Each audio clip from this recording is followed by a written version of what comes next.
14 de abril de 1912, el Titanic se estrelló contra un enorme iceberg y se hundió. Sí, ya lo hemos abarcado, pero ¿y si esta vez utilizamos el hielo para llevar el barco a la superficie? Esto requiere varios miles de metros de malla metálica y un montón de nitrógeno líquido. Nuestro objetivo es meter al Titanic en un enorme bloque de hielo que eleve al barco a la superficie. Para ello hay que rodear el pecio en la red metálica y cubrirlo con nitrógeno líquido. El primer problema al que te enfrentas es la imposibilidad de envolver el barco completamente. Tienes que levantarlo un poco de alguna forma para poner la malla debajo de él.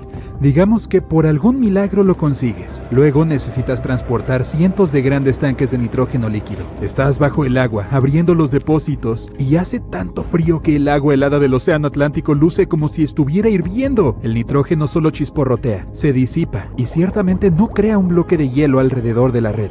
Nuevo intento, elevar al Titanic con la ayuda de enormes imanes. Para ello necesitarás un gran crucero y unos potentes imanes. Conectas gruesos cables a los magnetos y los bajas hasta el fondo. Unos proyectores brillantes iluminan las negras profundidades del océano. Partes del pecio son visibles. Los imanes descienden más y se aferran al casco de hierro del barco. El crucero tira de los cables y los magnetos hacia arriba. Algunos de ellos se desprenden del Titanic, ya que la superficie de hierro está cubierta de arrecifes y corales. Algunas partes del pecio se desprenden del barco y se elevan. La fuerza del crucero no es suficiente. Uno de los cables se rompe.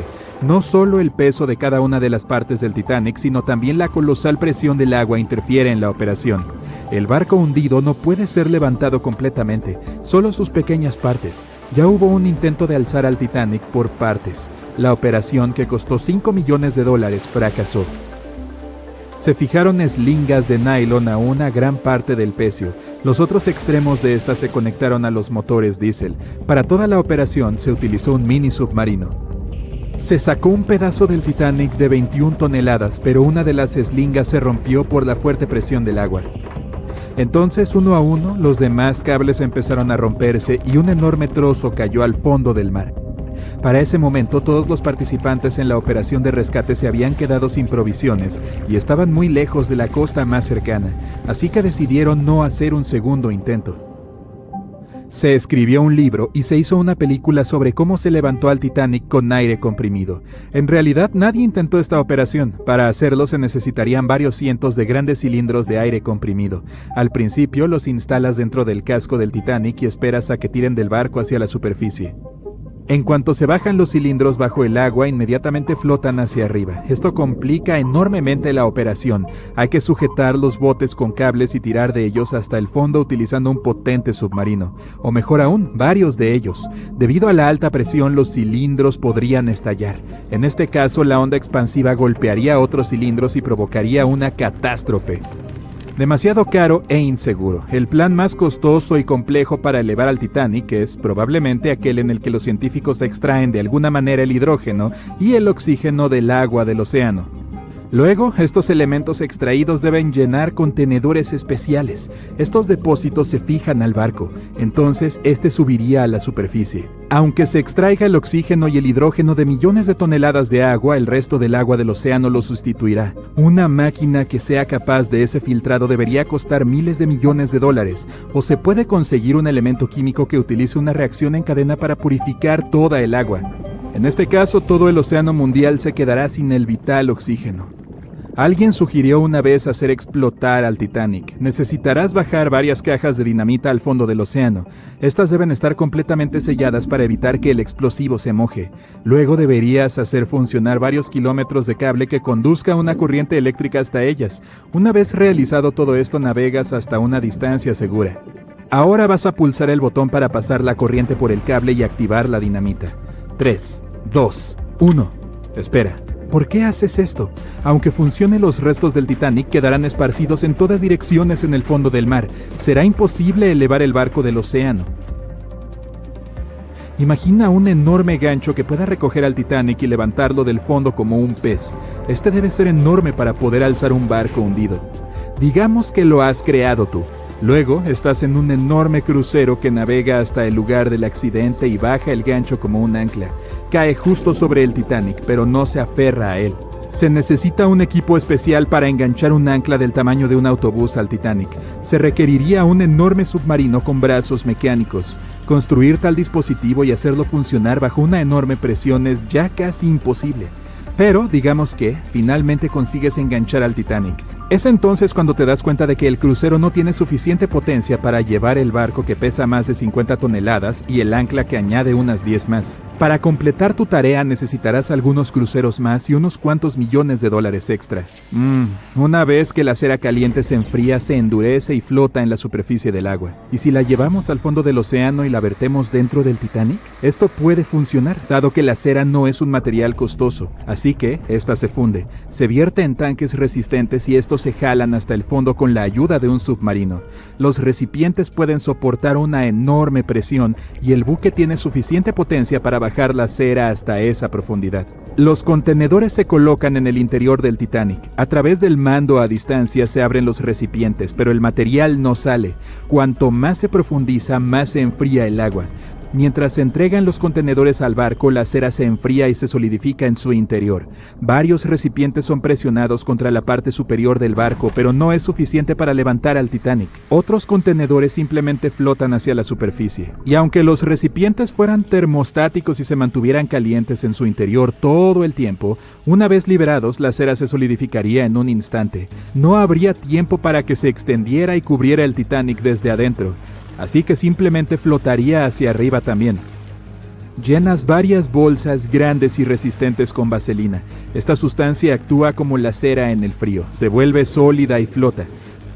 Quieres poner las bolsas por todo el Titanic y esperar a que la vaselina lo eleve. Se cargan los recipientes en el submarino y se desciende al fondo marino.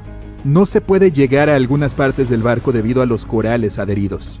Decides descargar todas las bolsas en un solo lugar, pero en cuanto sacas la vaselina del submarino, los recipientes se rompen debido a la fuerte presión. Trozos sólidos de vaselina flotan hacia arriba empujados por el agua. Misión fallida.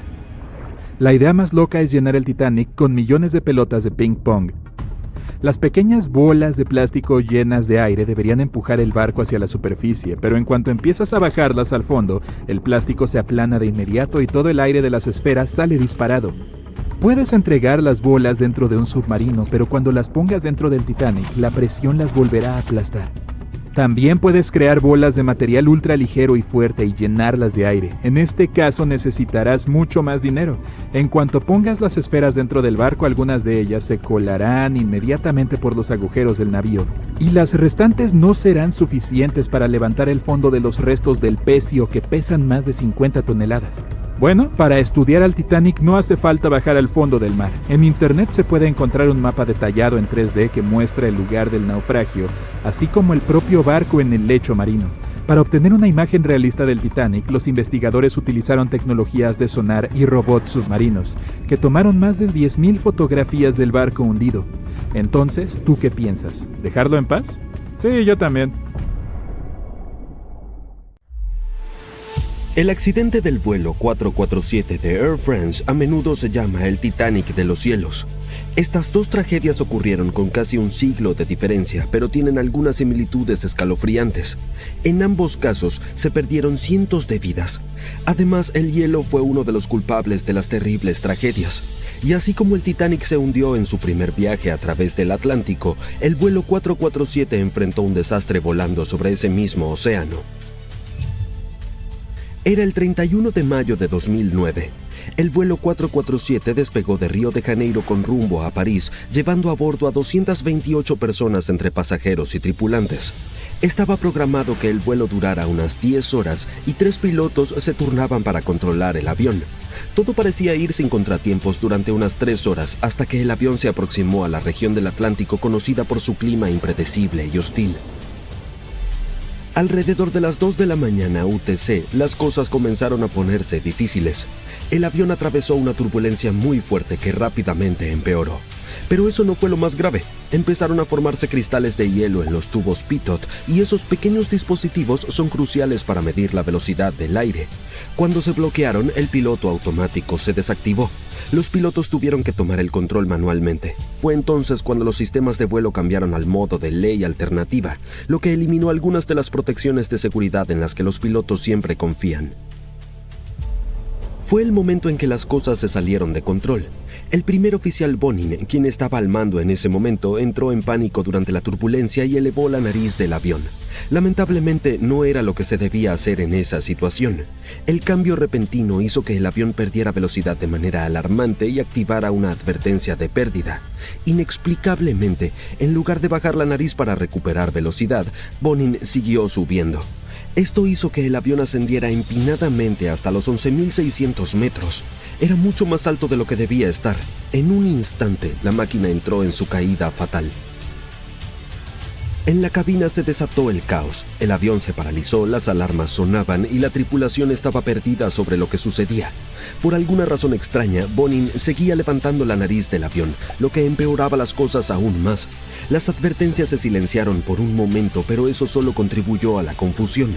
Cuando el capitán Dubois, que había estado descansando, regresó a la cabina, entendió que la situación era crítica. Les gritó a sus colegas que bajaran la nariz del avión, pero ya era demasiado tarde. Durante más de 3 angustiosos minutos, el avión estuvo en caída libre hacia el océano.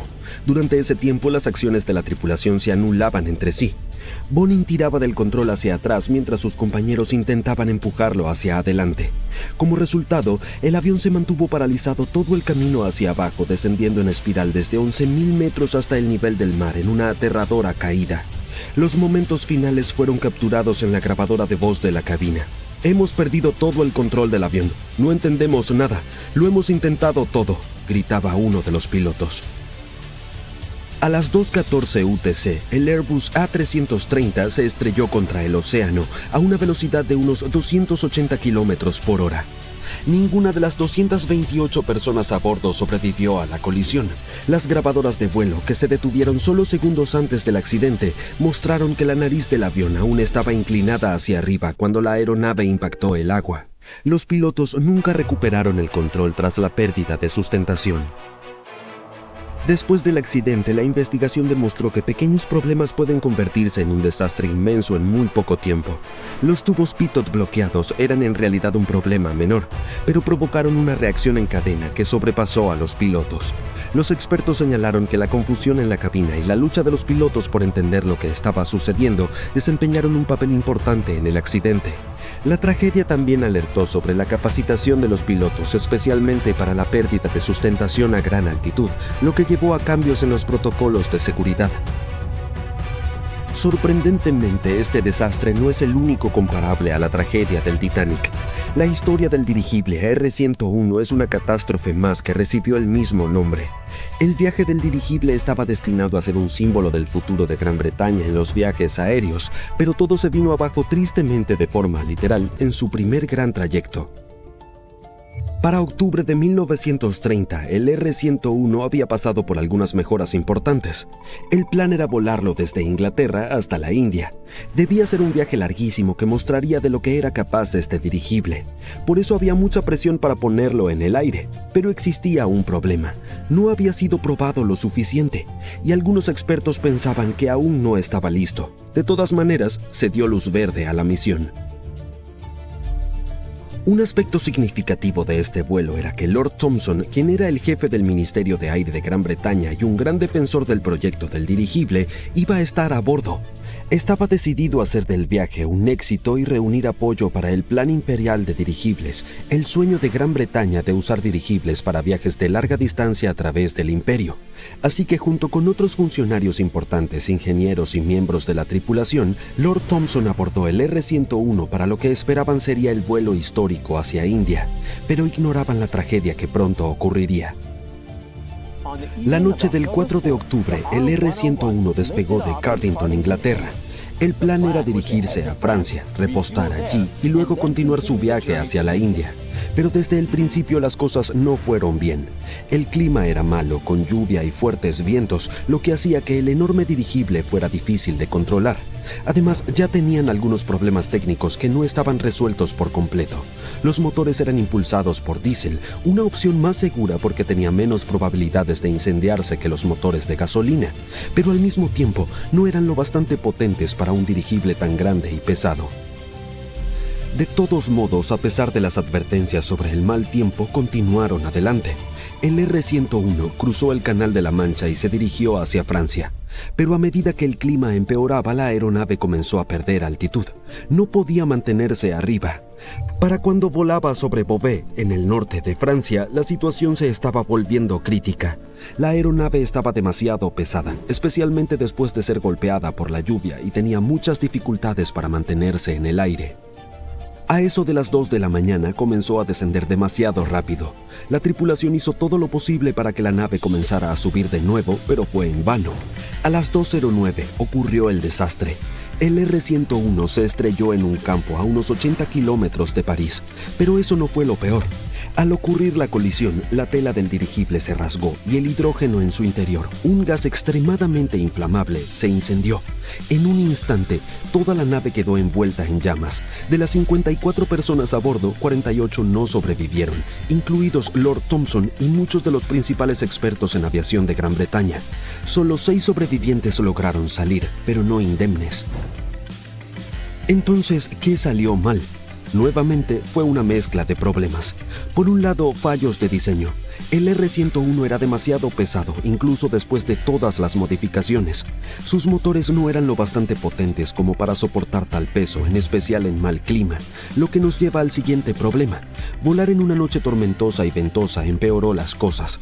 La lluvia añadió peso extra, provocando que el dirigible perdiera aún más sustentación. Como muchos dirigibles de la época, el R-101 estaba lleno de gas hidrógeno increíblemente inflamable. Justo después del desastre, esto provocó que el fuego se propagara demasiado rápido como para controlarlo. Finalmente, hubo muchas personas que pensaron que el R-101 no estaba listo para un viaje tan exigente, pero cierta presión adelantó el vuelo a pesar de sus numerosos problemas técnicos. El accidente del R-101 marcó el fin de la era de los dirigibles en Gran Bretaña. El plan imperial de dirigibles fue cancelado tras la tragedia y las autoridades británicas decidieron abandonar los dirigibles por completo. Hubo una investigación pública y la conclusión fue clara. El R-101 no estaba en condiciones de volar tan lejos. Había sido apresurado para entrar en servicio y la decisión de continuar con el vuelo, incluso en malas condiciones climáticas, fue un gran error. El accidente del R-101 sirve como una advertencia acerca de llevar la tecnología demasiado lejos, demasiado rápido, sin las pruebas adecuadas. Apuesto a que nunca escuchaste esta historia sobre el Titanic. Este enorme transatlántico de lujo partía de Southampton en su primer viaje a Nueva York con más de 2,000 pasajeros y tripulantes a bordo. Te ahorraré los detalles por ahora, ya sabes cómo terminó todo. Dado que hubo muchas cosas que salieron mal durante su corta existencia, algunos no pudieron evitar preguntarse, ¿fue realmente mala suerte o hubo alguna fuerza misteriosa detrás del alboroto? Bueno, para empezar, justo cuando estaba saliendo del puerto, el Titanic casi chocó con otro barco llamado SS New York. ¿Cómo pasó eso? Bueno, 6 remolcadores tuvieron que arrastrar al enorme Titanic hacia el río para que comenzara su travesía. El capitán Smith estaba a cargo, pero seamos sinceros, probablemente necesitaba unas cuantas tazas más de café antes de tomar alguna decisión importante. Entonces, mientras el Titanic avanzaba rápidamente ocupándose de sus propios asuntos, pasó junto a los barcos New York y Oceanic. El Titanic decidió girar a la izquierda, pero la succión fue demasiado para el pobre New York. Comenzó a desviarse hacia el Titanic. El Oceanic se inclinó tanto que su pasarela golpeó el agua como una zambullida en la piscina. Afortunadamente, el capitán de uno de los remolcadores estaba allí para salvar el día. Usó su confiable megáfono para llamar al Vulcan al lado del estribor del Titanic para que recogiera a algunos miembros de la tripulación. Luego notó que el New York estaba en problemas y actuó rápidamente. Lanzó una línea para frenarlo. El capitán del Titanic probablemente se estaba rascando la cabeza preguntándose cómo manejar barcos tan grandes como el Titanic. Eso se debe a que recientemente había comenzado a experimentar la navegación en barcos más grandes. Eso estuvo cerca, ¿verdad? Bueno, eso era solo parte de la historia.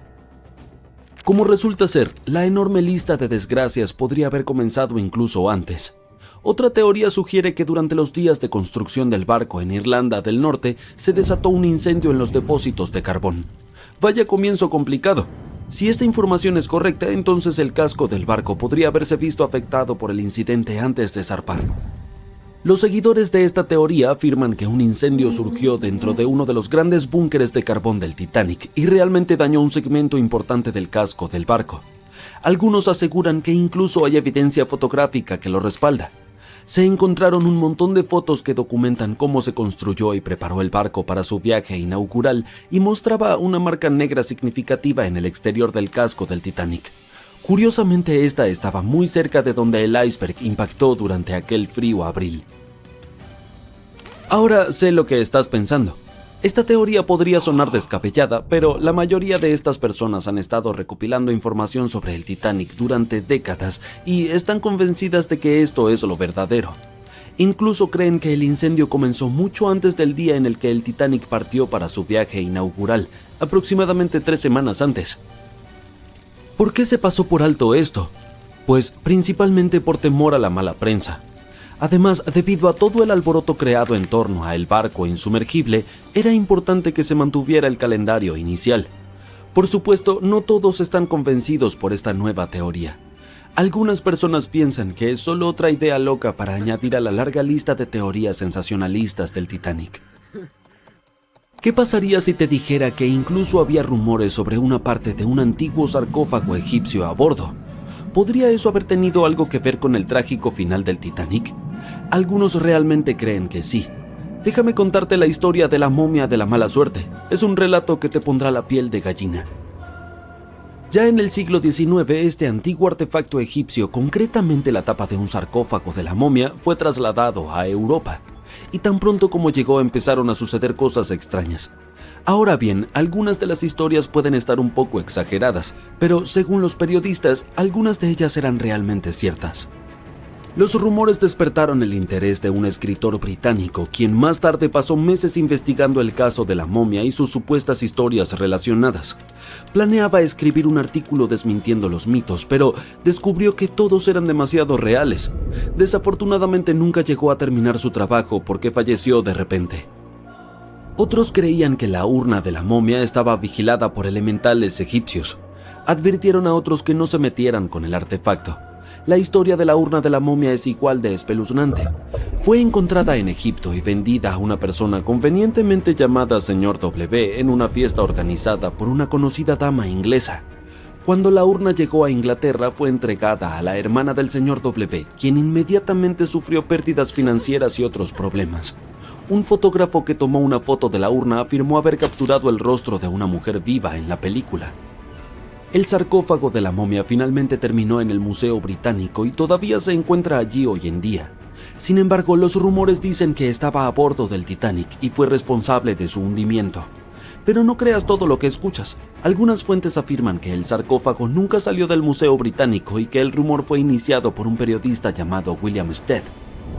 En realidad era un pasajero del Titanic y supuestamente les contó a sus compañeros de viaje sobre la desafortunada momia antes de que el barco se hundiera. ¿Eso es lo que ocurre cuando desafías al destino?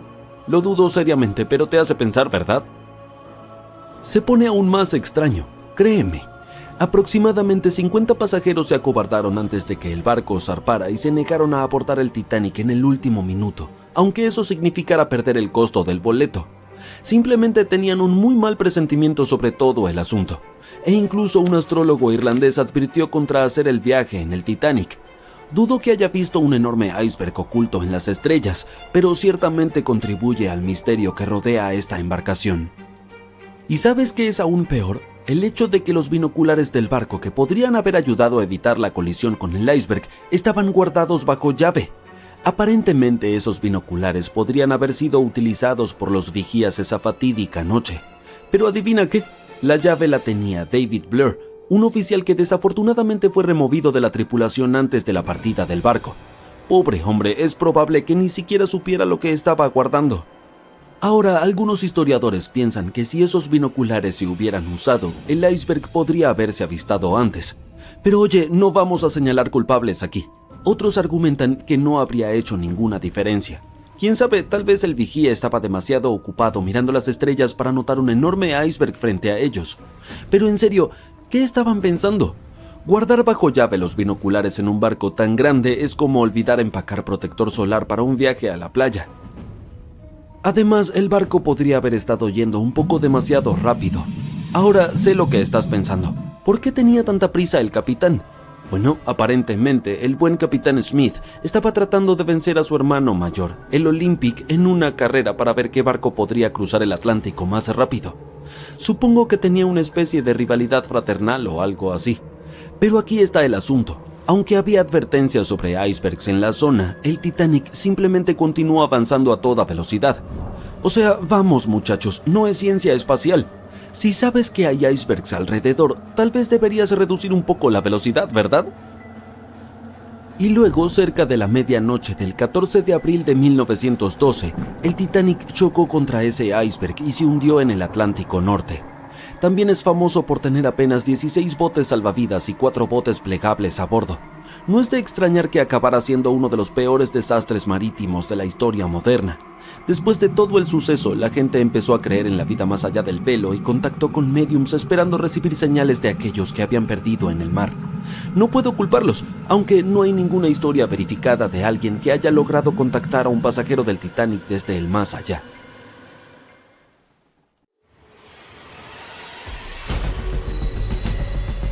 Más de 1.500 personas perdieron la vida en esta parte del océano, por lo que quizás sea una idea prudente mantenerse alejado de ella. El lugar donde se hundió el RMS Titanic sigue siendo peligroso. Quiero decir, sí, todavía hay enormes icebergs por ahí, pero hay amenazas aún mayores acechando bajo la superficie. El Titanic se encuentra a unos 3.800 metros bajo el agua, casi 640 kilómetros al sureste de Terranova. Ha estado allí por más de 100 años, así que con el tiempo el naufragio se ha ido desmoronando poco a poco. El infame barco se está oxidando, tal como cualquier estructura de hierro o acero lo haría bajo el agua. Químicamente, al mezclar hierro, oxígeno y agua, esa combinación desencadena una reacción que produce óxido de hierro, lo cual conduce a la corrosión. Así que las placas de acero, vigas, todo eso se está debilitando. Partes del revestimiento se están derrumbando, como el techo del baño del capitán y una sección de la barandilla que colapsó no hace mucho. Pero en el caso del Titanic, gran parte de esa corrosión es causada por bacterias que consumen hierro. Cuando el barco se hundió, se partió en 2 grandes piezas, la proa y la popa, que quedaron a casi 600 metros de distancia en el fondo del mar. Y ahora ambas piezas están cubiertas por una biopelícula, una capa viviente de bacterias, hongos marinos y todo tipo de otros microbios. Con el tiempo, los microbios que se alimentan del hierro del barco han creado estas cosas llamadas rustículos y en realidad están acelerando la descomposición del naufragio. Los científicos dicen que la popa se está deteriorando mucho más rápido que la proa, principalmente porque sufrió más daño cuando el barco se hundió. Y ahora, gracias a toda esa actividad bacteriana, la popa podría estar deteriorándose hasta 40 años antes que la proa. Entonces sí, los microbios han estado prosperando y floreciendo allí abajo. Si les tienes fobia a los gérmenes, es probable que eso suene como una pesadilla total, pero sinceramente no es tan malo. Para empezar, ni siquiera se ven asquerosos. Estas rustículas en realidad lucen bastante geniales, como cristales de hielo o pequeños diamantes adheridos al naufragio. Y no te preocupes, no estás en peligro, mientras mantengas una distancia segura de los restos, sin contacto directo y definitivamente no te pongas a hurgar dentro. No hay riesgo real. Hablando de acercarse peligrosamente, tenemos que mencionar el desastre del sumergible Titán. Ya sabes, el que implosionó de forma catastrófica en 2023 durante un viaje al naufragio del Titanic. Lamentablemente, las 5 personas a bordo perdieron la vida. Aunque este viaje se vendía como una aventura turística, adentrarse tanto en el océano no es un juego. Es aterrador, frío y oscuro. La luz solar es absorbida por el agua y no puede llegar mucho más allá de unos 1000 metros bajo la superficie. Más allá de ese punto, el océano está en total oscuridad, todo el tiempo. El Titanic yace en una región conocida como Zona de Medianoche, precisamente por esta razón. Las pocas personas valientes que han visitado los restos dicen que el descenso dura más de 2 horas a través de una oscuridad total. Luego, de repente, el fondo del océano aparece a la vista, iluminado por las luces del sumergible. El segundo gran desafío es encontrar verdaderamente el naufragio. A esa profundidad, navegar no es tarea fácil. Cuando llegas al fondo, realmente no sabes con exactitud dónde te encuentras. Es como si estuvieras tanteando en la oscuridad, sabiendo que el Titanic está en algún lugar por ahí, pero no puedes verlo. Sin embargo, los mapas detallados del sitio del Titanic, elaborados a partir de décadas de escaneos de alta resolución, realmente son de gran ayuda. A medida que el naufragio comienza a hacerse visible, pueden usar esos mapas para mantenerse en el camino correcto. Además, el sonar y los sensores le permiten a la tripulación detectar características y objetos, incluso si están muy fuera del reducido haz de luz del submarino. Por ejemplo, el sumergible Titán tenía un sensor llamado registro de velocidad Doppler. Este emite ondas sonoras para medir qué tan rápido se mueve el sumergible y a qué profundidad se encuentra basándose en su distancia desde el fondo del océano. Sin embargo, pasajeros de viajes anteriores al Titanic en este sumergible han comentado lo difícil que es orientarse una vez que llegan al fondo del océano. Y no podemos olvidar la presión. Cuanto más profundo te adentras en el océano, más presión ejerce el agua sobre todo. Y la presión es increíblemente alta en el lugar del naufragio del Titanic. Para ponerlo en perspectiva, es unas 200 veces la presión dentro de una llanta de automóvil. Por eso los sumergibles necesitan paredes súper gruesas para soportarla. Así que sí, el agua alrededor del Titanic tiene microbios espeluznantes, una oscuridad total y una presión increíble. Pero hay algo más que sucede allá abajo y son las corrientes impredecibles. Estás familiarizado con ellas. Quiero decir, cuando nadas en el mar, normalmente puedes sentir las corrientes tirándote de un lado a otro. Sin embargo, el océano profundo tiene su propio conjunto de corrientes submarinas. No son tan fuertes como las que sientes en la superficie, pero aún pueden mover enormes cantidades de agua. Estas pueden ser causadas por factores como el viento, diferencias en la temperatura del agua y en la salinidad, o incluso por extrañas tormentas en el fondo del océano llamadas bentónicas. Estas pueden volverse intensas y revolver el lecho marino. Como mencioné anteriormente, el naufragio del Titanic está en dos grandes piezas, el frente y la parte trasera, y los investigadores han estado examinando el lecho marino de la zona circundante. Una parte del naufragio está cerca de esta fría corriente submarina llamada corriente límite occidental. Fluye hacia el sur y mueve lodo y arena a lo largo del lecho oceánico, lo que crea ondulaciones y patrones que muestran cuán fuerte o débil es la corriente. La mayoría de las veces las corrientes allí no son muy fuertes. Incluso encontraron ondulaciones de arena cerca de donde aterrizó todo el escombro del Titanic, como muebles, carbón y simplemente cosas al azar del barco, y esas ondulaciones muestran una corriente que fluye de este a oeste. Pero dentro del sitio principal del naufragio, la situación se pone un poco más complicada. El agua fluye más de noroeste a suroeste, probablemente porque todos los enormes pedazos del barco están alterando el flujo. Alrededor del lado sur de la proa del Titanic, las corrientes también se vuelven impredecibles. Siguen cambiando de dirección, del noreste al noroeste e incluso al suroeste. Es como si el océano estuviera haciendo lo que le da la gana allá abajo. Los expertos creen que, con el tiempo, toda esta agua que se desplaza va a enterrar lentamente al Titanic bajo capas de lodo y arena. Poco a poco, el naufragio podría simplemente desvanecerse y desaparecer bajo el fondo del océano. Bien, ahora es momento de abordar el tema evidente aquí, los icebergs.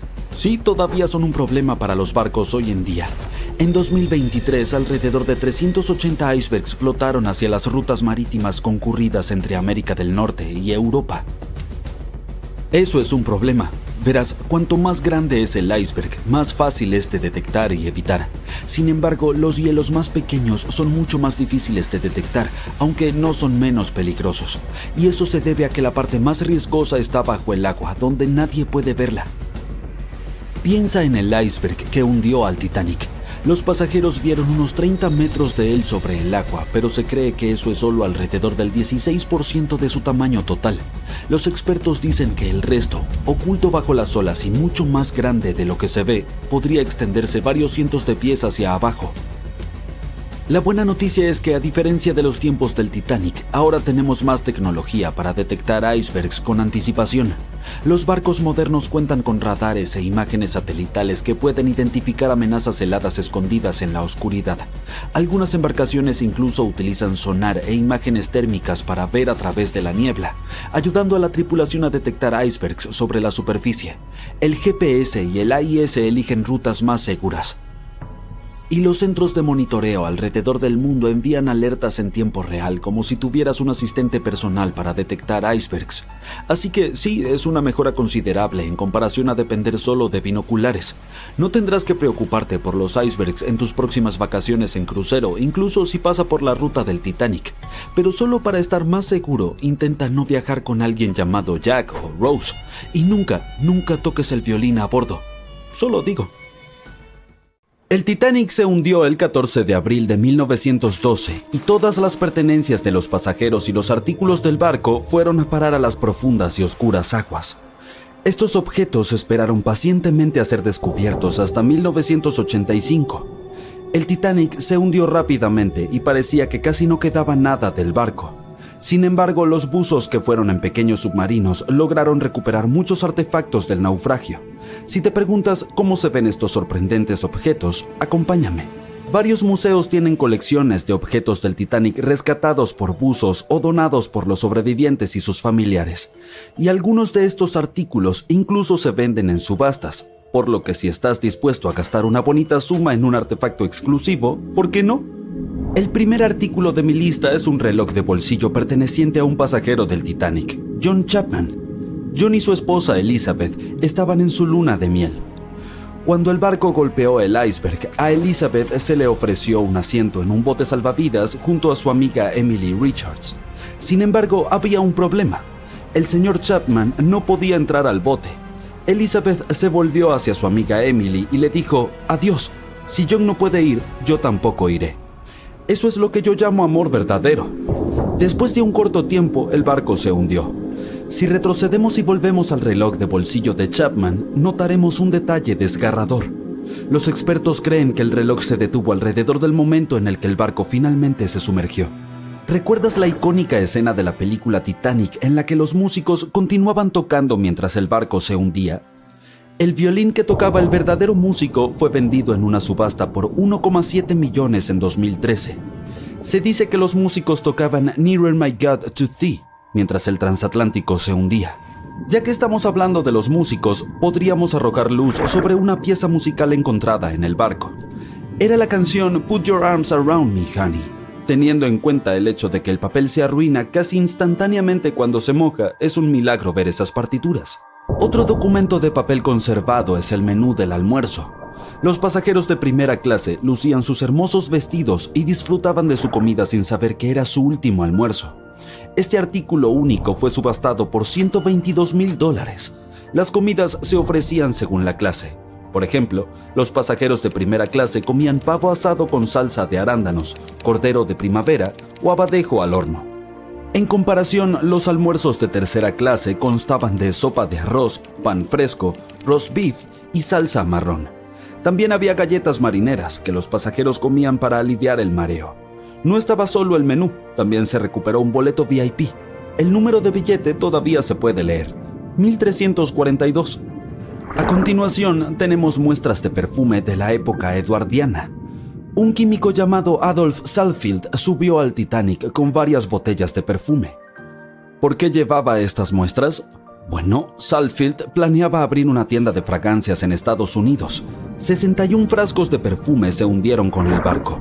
Afortunadamente, su propietario logró sobrevivir y llegar a salvo, pero sus muestras se hundieron y recién fueron descubiertas hace algún tiempo por los buzos. Cuando se nos cae un plato, por lo general se hace añicos. Pero, ¿crees que se pueda recuperar un plato intacto del Titanic? La respuesta es sí. La vajilla original de White Star es la prueba. Al parecer, los pasajeros de cada clase no solo recibían diferentes comidas, sino también se les servía con distintos tipos de platos. Los platos recuperados tienen un motivo floral en verde y marrón. Los bordes son dorados y hay un logotipo en el centro. Por cierto, se venden en subastas y puedes encontrarlos en línea. Sigamos con las conmovedoras historias personales. La historia de amor de Rose y Jack que vemos en la película es ficticia, pero el barco fue testigo de muchos relatos románticos. Aquí hay una carta de amor que lo prueba. Las líneas nos cuentan cómo era la vida en el barco durante los últimos días. Fue escrita por Kate Boss el 10 de abril. Mencionó lo mareada que se sentía y otras cosas, como que debía ir a cenar en media hora. Esta carta no fue la única que los buzos sacaron a la superficie. Por ejemplo, está la carta que Esther Hart le escribió a su pequeña hija Eva. Fue vendida en subasta por 119,000 libras.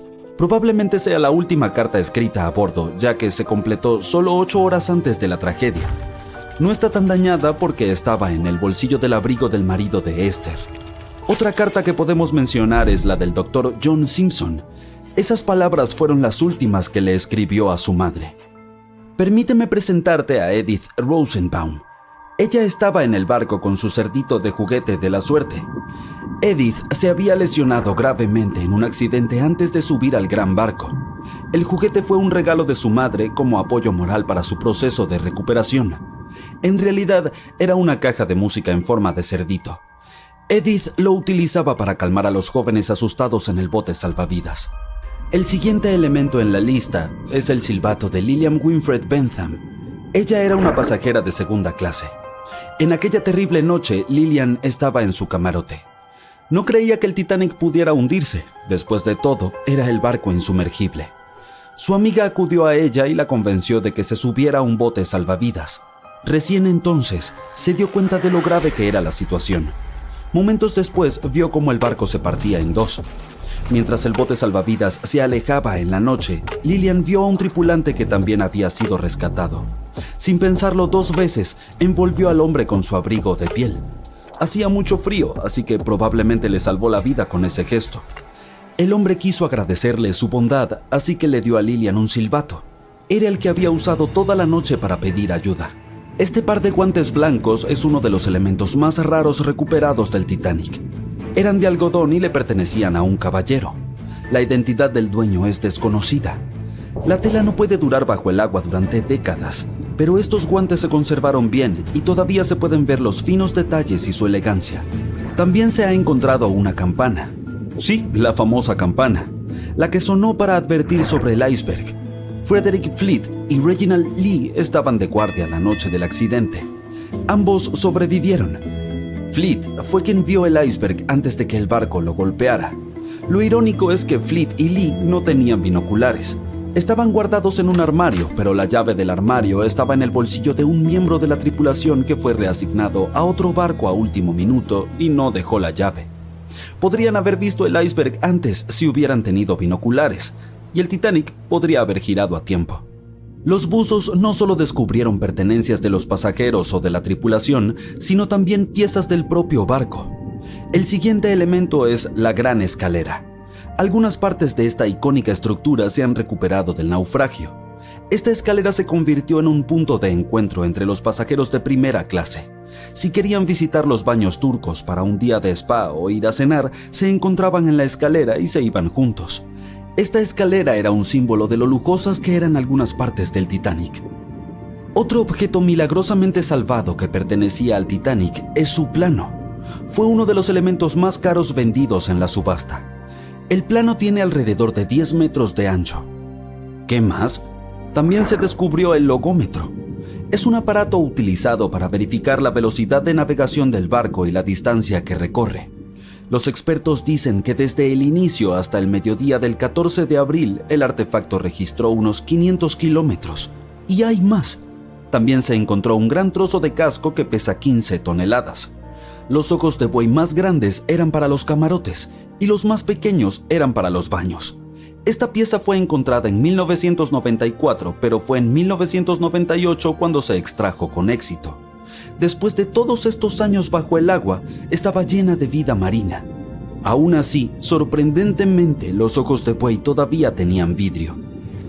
Supongamos que eres un buzo y solo puedes sacar uno de estos objetos. ¿Cuál elegirías?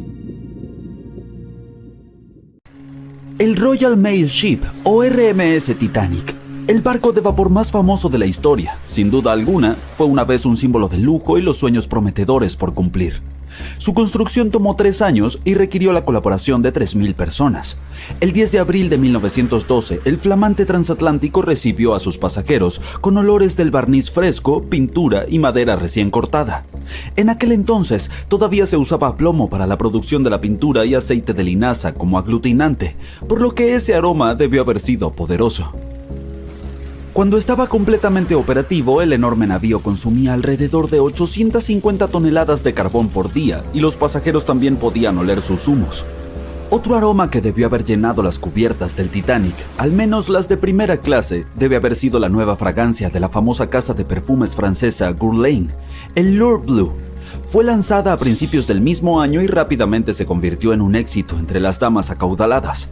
El perfume que aún se puede comprar hoy es una mezcla de violetas e iris con vainilla cremosa. En la dramática noche del 14 de abril, cuando el Titanic solo tenía horas de vida, los meseros le servían ostras, cordero en salsa de menta, pato asado en salsa de manzana y otras delicias a sus huéspedes de primera clase. La segunda clase estaba llena de olores de pollo al curry, cordero de primavera y pavo asado. Los pasajeros de tercera clase solo recibieron simples gachas y galletas esa noche. A las 11 p.m., a medida que el barco se acercaba peligrosamente al iceberg, se añadió un nuevo olor a la mezcla. Era un olor mineral con notas metálicas.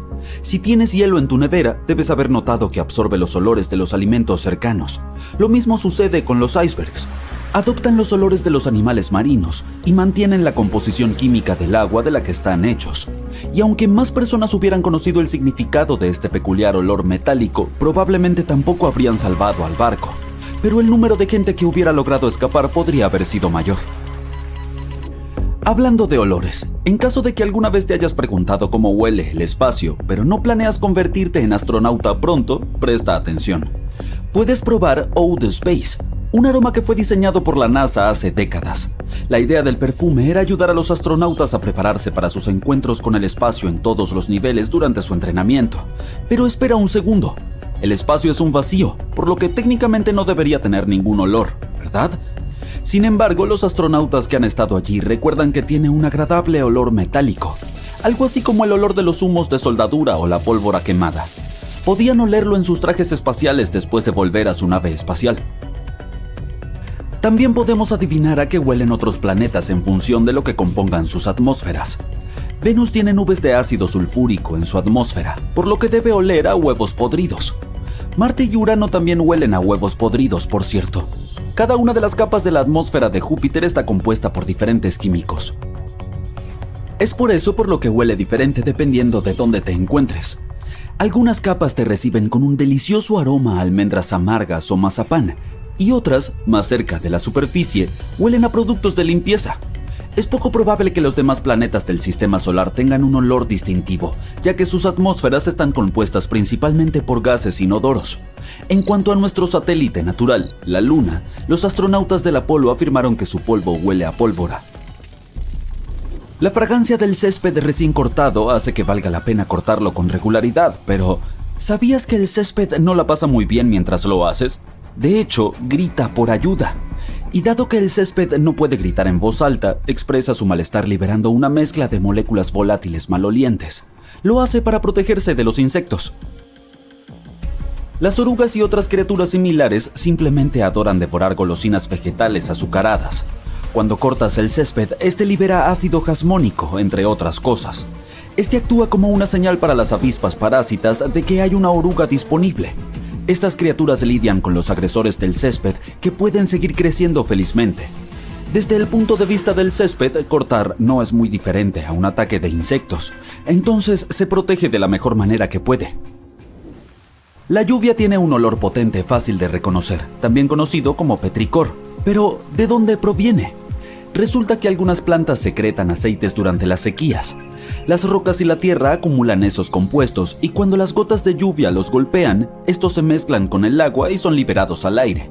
A veces, estos aceites se combinan con químicos producidos por bacterias que viven en el suelo. El resultado de esta cooperación es un olor almizclado que puedes percibir en el bosque o en tu jardín cuando remueves la tierra húmeda. El ozono también contribuye a este aroma de lluvia, en especial después de las tormentas eléctricas. Esto sucede cuando la carga eléctrica de un rayo divide las moléculas de oxígeno y nitrógeno en la atmósfera y luego estas se recombinan para formar ozono. Una teoría sugiere que disfrutamos tanto del aroma de la lluvia porque está impreso en nuestros cerebros. Diferentes culturas han asociado siempre la lluvia con algo positivo y podríamos haber heredado esa percepción. Amantes del chocolate, entre quienes me incluyo, esto es para ustedes. Existen flores que huelen exactamente a su golosina favorita. Al fin y al cabo, es un producto de una planta tropical. Y ya que es imposible recrear en un perfume el mágico aroma que tiene el chocolate, puedes plantar unas flores de chocolate, también conocidas como hojas de lira de ojo verde, en tu jardín. Estas flores se parecen a las margaritas con pétalos amarillos alrededor de un centro rojo oscuro. Cuando arrancas sus pétalos, la flor libera ese delicioso aroma que todos amamos tanto. Las hojas y las ramas de la planta también tienen la misma fragancia. En caso de que te haya interesado, puedes encontrar la flor en los suelos secos de Arizona, Texas, Colorado y otros estados con climas similares. Florece todo el año y el aroma es más fuerte en los días cálidos. El gato osuno, también conocido como manturón, no solo parece súper adorable, sino que también huele a palomitas de maíz con mantequilla. Los manturones prefieren estar solos y utilizar su aroma para marcar su territorio y encontrar posibles parejas cuando lo necesitan. Científicos intentaron descifrar el secreto de su inusual olor y sugirieron que podría provenir de las secreciones de las glándulas olfativas debajo de la cola del animal. Investigaciones posteriores revelaron que el olor a palomitas de maíz proviene de la orina del manturón. Después de que el animal hace sus necesidades, deja un rastro de su olor en los árboles con su cola que a menudo se empapa. Pero si las palomitas de maíz reales solo liberan su increíble olor cuando revientan bajo el calor, ¿cómo hacen los manturones para hacerlo sin un microondas? La respuesta podría estar en su dieta o, más probablemente, en las bacterias que entran en contacto con el fluido natural del animal. El durián es una fruta popular en el sureste asiático que huele dulce y agradable para algunas personas, pero para la mayoría su olor es como una mezcla de cebollas podridas y calcetines sudados. El hedor es tan potente que está prohibido en el transporte público y hoteles en algunos países. El secreto del durián reside en sus 44 componentes activos que producen olor. La mezcla es tan compleja que nunca puedes predecir a qué va a oler. Y a pesar de ese horrible olor, el durián es considerado un manjar y se utiliza principalmente para hacer platos dulces como pasteles y dulces. Hubo un incidente oloroso con durián en una biblioteca en Australia. El olor a fruta podrida de un armario se había extendido por todo el edificio a través del sistema de aire acondicionado. Lo confundieron con una fuga de gas y tuvieron que evacuar alrededor de 500 estudiantes y profesores. Bueno, eso apesta, literalmente. Y finalmente, si alguna vez has ido a fuentes termales naturales o has ido a ver algunos géiseres, nunca olvidarás el olor del sulfuro de hidrógeno o, menos poéticamente, huevos podridos. En realidad no solo es desagradable, sino también altamente inflamable. Pero también puede ser bastante útil. La mayoría de los hogares en Islandia utilizan fuentes termales como fuente de agua caliente. Aunque no huele fresco, es perfectamente seguro para beber y el olor no permanece en tu cuerpo después de que te duchas. Así que ahí lo tienes. Decían que era el barco con la tecnología más avanzada. Aseguraban que era insumergible. Pero no solo se hundió, también le dedicaron varias películas.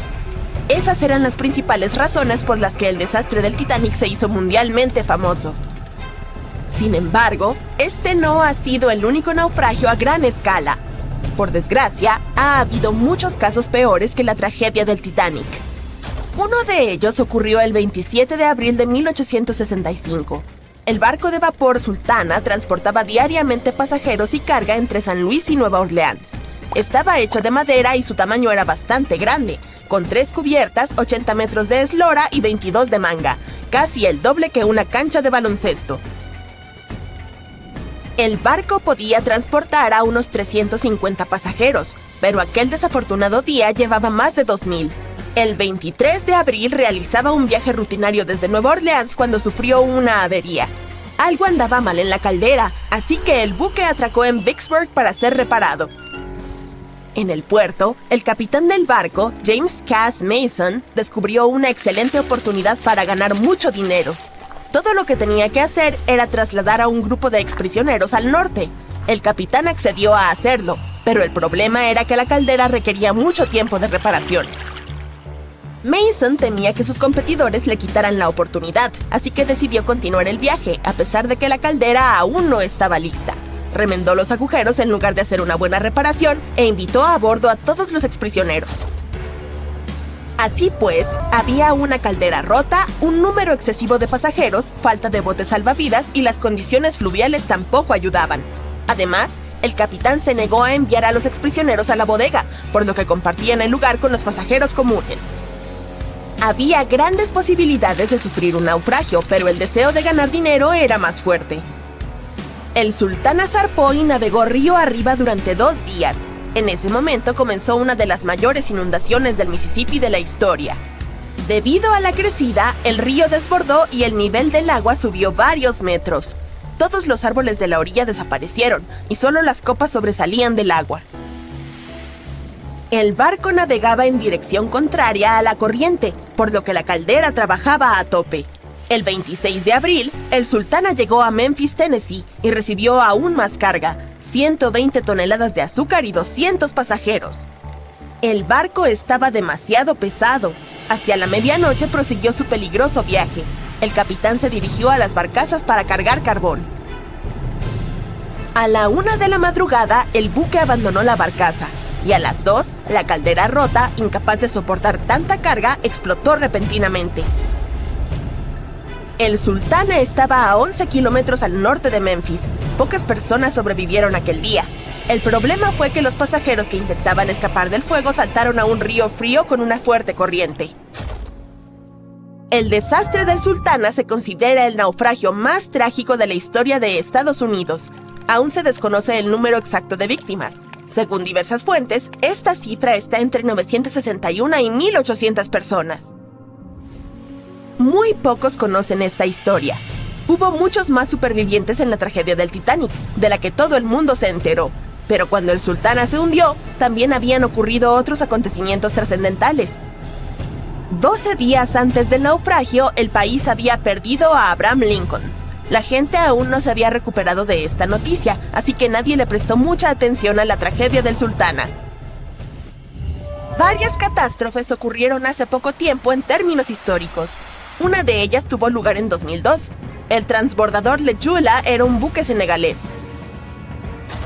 Navegaba 2 veces por semana por la costa de Dakar, transportando pasajeros que comerciaban con mango y aceite de palma. Hacía travesías diarias y nunca tuvo problemas graves gracias a los modernos equipos de salvamento y al buen servicio de reparaciones. Pero un día se descubrió una avería y el barco fue enviado a puerto. Durante casi un año, el Lejula estuvo parado, a la espera de reparaciones, pero no consiguió un servicio de alta calidad. Tras un mantenimiento deficiente, el ferry emprendió su último viaje. El 26 de septiembre de 2002, el Lejula navegaba entre el sur de Senegal y Dakar. A las 11 de la noche se dirigía hacia Gambia, cuando se desató una fuerte tormenta. El viento levantaba olas altas, pero no era un problema para el barco mientras el número de personas a bordo no superara la norma establecida. El Lejula podía transportar unos 500 pasajeros, pero ese día había mucha más gente. Demasiados pasajeros, reparaciones deficientes y una fuerte tormenta fueron demasiado para el barco, pero el principal factor del naufragio fue que el Lejula estaba preparado solo para navegar en aguas costeras, y aquel día se encontraba mar adentro. Enormes olas empezaron a sacudir el barco, hasta que, en un momento dado, se dio vuelta. La cubierta se sumergió, y la parte inferior sobresalió de la superficie como un iceberg. Los pasajeros que estaban dentro de sus camarotes cayeron sobre el techo y quedaron presos de la confusión y desorientados. No había agujeros ni daños en el casco del barco, pero el agua había inundado las cubiertas inferiores. El buque permaneció en la misma posición durante varias horas. Cuando el agua se filtró por la cubierta y la bodega, el barco comenzó a hundirse. El agua no estaba fría, pero nadie acudió a salvar a los pasajeros, que tuvieron que esperar casi 4 días para que los rescataran. Por desgracia, solo unos pocos lograron sobrevivir. Filipinas es un área muy peligrosa para los barcos, ya que está formada por miles de islas y una vasta zona de aguas poco profundas. Los barcos pueden encallar y dañar el casco con arrecifes y escollos. El 20 de septiembre de 1987 se produjo allí una de las catástrofes más terribles de la historia de la navegación. Un transbordador de pasajeros filipino llamado Doña Paz salió de una de las islas y navegó hacia Manila. El sol brillaba, el océano estaba en calma y la visibilidad era buena. Pero por alguna razón, nadie se dio cuenta de que el petrolero Vector se estaba acercando.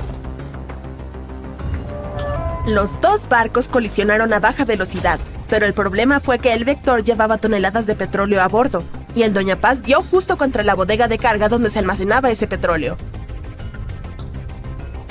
Entonces, el crudo se derramó en el océano, y más tarde se coló una chispa. Los dos barcos no solo se incendiaron, sino que también se llenaron de agua. Ambos se hundieron en cuestión de segundos, y solo unas pocas docenas de personas sobrevivieron a aquel desastre. El 27 de septiembre de 1854, el buque de pasajeros Arctic navegaba de Liverpool a Nueva York. La niebla se hizo espesa y la visibilidad empeoró notablemente. Entre la espesa bruma blanca apareció otro barco, el vapor francés Vesta. Los buques estaban tan cerca que la colisión se hizo inevitable. El capitán del Arctic pensó que la peor parte se la llevaría el barco francés, dado que era más pequeño. Sin embargo, fue el suyo el que se inundó casi de inmediato. El capitán dio la orden de navegar hacia la costa lo más rápido posible, pero los motores dejaron de funcionar a causa de la inundación.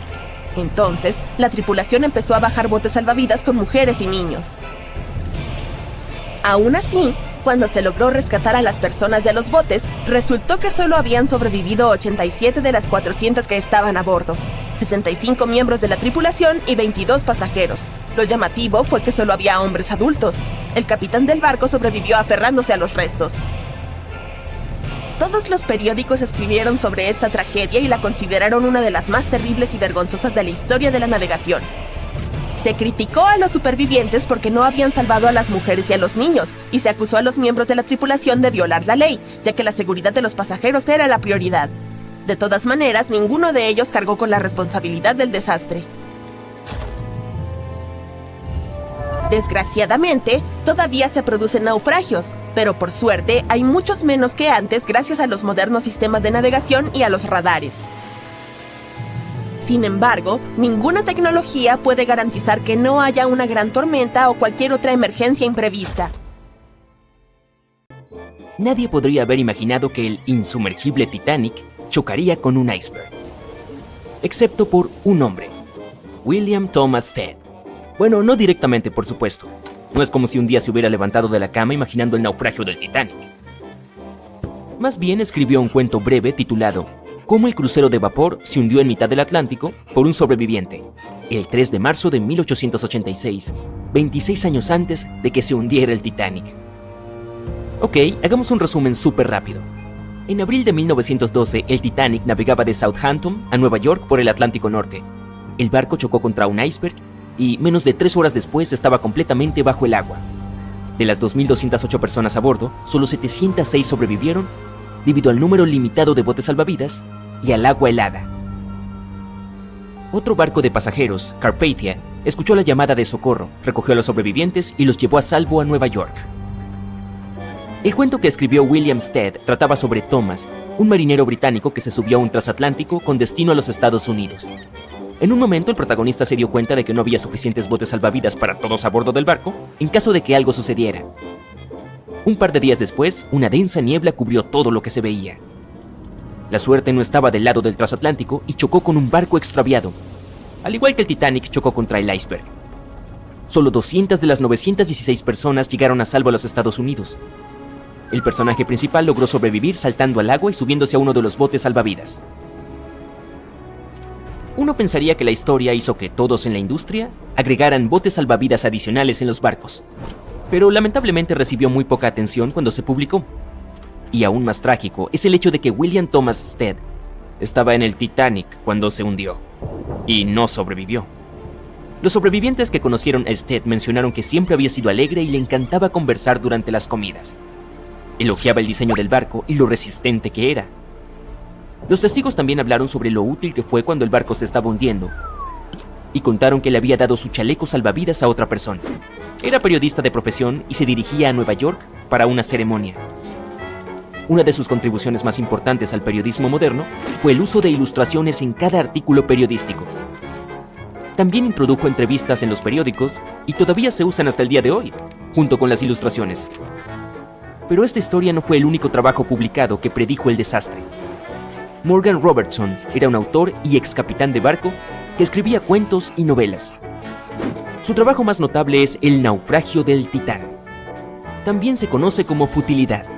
El libro fue escrito en 1898, 14 años antes del naufragio del Titanic. Era una historia ficticia sobre el Titán, un transatlántico similar al Titanic, que cruzaba el Atlántico Norte.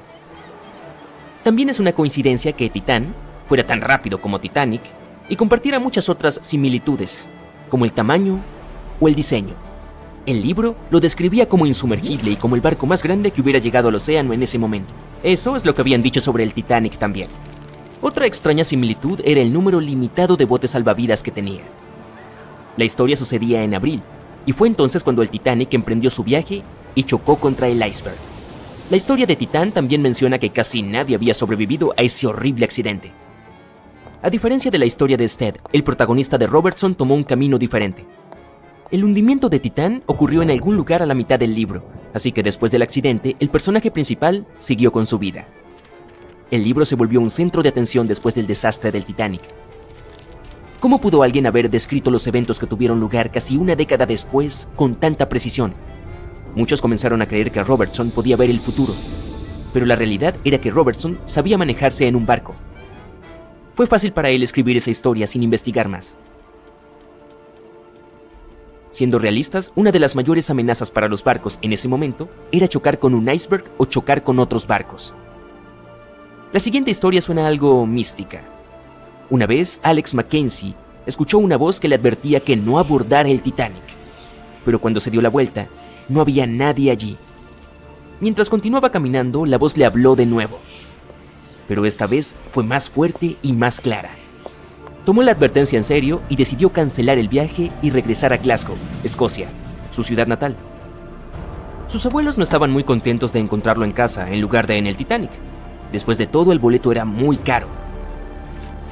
Esa decepción desapareció muy pronto cuando escucharon que el barco había chocado contra un iceberg. John Coffey era miembro de la tripulación del Titanic, pero decidió abandonar el viaje cuando el barco se detuvo en su ciudad natal, en Queenstown, Irlanda. Su voz interior le dijo que se bajara, y así lo hizo.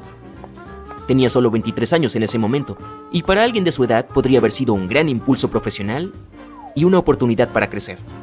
A pesar de la horrible tragedia, el chico firmó un contrato para trabajar con el RMS Mauritania, solo unos meses después del hundimiento del Titanic. Háblame de compromiso. Se reveló información adicional sobre lo que pudo haber contribuido a la tragedia del Titanic. Los constructores insistieron en que el barco era insumergible, pero mucha gente teorizó más tarde que las placas de acero del barco habían sido demasiado frágiles para las heladas aguas del Atlántico. Eso pudo haber causado que los remaches se rompieran, permitiendo que el agua del océano se filtrara al interior. Otra teoría es que pudo haber habido un incendio en el casco del Titanic, que ardió durante 3 semanas antes del viaje. El fuego ablandó el acero, permitiendo que el iceberg lo atravesara como un cuchillo caliente a la mantequilla. Algunas imágenes de antes de que el barco emprendiera su viaje muestran marcas negras en el casco, que podrían haber sido causadas por un incendio. Como fuera, el iceberg habría causado un daño significativo en cualquier caso, sin importar si hubo un incendio o no. Algunas personas también culpan a quienes diseñaron el Titanic. El barco estaba construido con grandes juntas en la parte inferior, que probablemente se rompieron con facilidad durante la colisión. Por supuesto, todas estas son teorías, pero sabemos a ciencia cierta que el iceberg era el personaje principal de este drama y que las obras de Stead y Robertson deberían haberse tomado en serio. De cualquier manera, esto debería ser una lección para el futuro, ayudando a prevenir accidentes trágicos similares. Por cierto, los transatlánticos y los barcos de pasajeros no existirían si no hubiera sido por Thomas Newcomen. En 1712 inventó una máquina de vapor que era tan poderosa que podía producir suficiente energía para impulsar un barco. Y un siglo después, en 1819, el primer barco de vapor cruzó el océano Atlántico hasta Liverpool, Reino Unido. El barco solo tardó 29 días en cruzar el océano. La industria de los barcos de pasajeros floreció a principios del siglo XX, cuando se hizo más fácil para las personas mudarse o irse de vacaciones a los Estados Unidos. Con el paso de las décadas, el uso de aviones robó el centro de atención de los barcos de pasajeros, ya que los aviones eran más rápidos y eficientes. Hoy en día es bastante raro que un barco de pasajeros choque con algo en mar abierto. Las tecnologías modernas pueden detectar cualquier cosa que pueda representar una amenaza e incluso predecir el clima tormentoso. Los cruceros en estos días son gigantes en comparación con los barcos de la era del Titanic. Los barcos modernos pueden transportar casi el doble de pasajeros y tienen comodidades con las que la gente de entonces solo podía soñar. La mayoría de los cruceros en estos días tienen varios restaurantes para elegir, múltiples piscinas y salas de juegos para tomar un descanso. Si estás de humor para divertirte, puedes ver actuaciones en vivo. Y no te olvides del helipuerto porque... ¿por qué no? No te preocupes si comienzas a sentirte mal. Los médicos internos siempre están ahí para ayudar a cualquier pasajero que lo necesite. Y estos barcos solo se harán más grandes. Poner al Titanic y un crucero moderno uno al lado del otro es como comparar un Corgi con un Doberman. En aquel entonces el Titanic era el barco más grande y moderno con el que cualquiera podía soñar. Entonces, ¿quién sabe lo que puede deparar el futuro de los cruceros? Incluso podríamos tener ciudades enteras flotando. Ese sería un barco realmente grande.